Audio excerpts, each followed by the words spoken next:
Our bikes are outside there. Phap's fixie's there. My fixie's there. Julio's MTB is there. And there's also a problem with Phap's bike. Anong problema? What's the problem?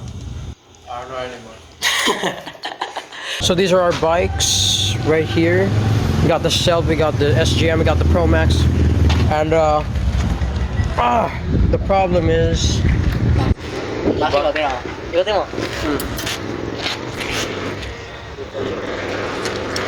Diba? Kinig mo yan? Kinig mo yan? Here it is. I'm gonna do a test ride in case like it breaks. Pangit ang bar tip mo. Look at this, bro. Bro, my bad. There's no grip in it at all.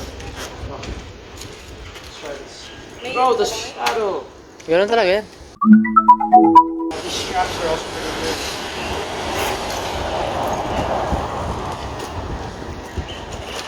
Kinig mo? Kinig mo? Yan, kinig mo, o, di ba?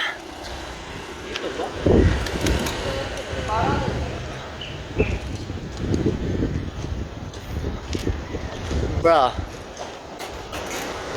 May tunog. May tunog. Ha? Wait lang.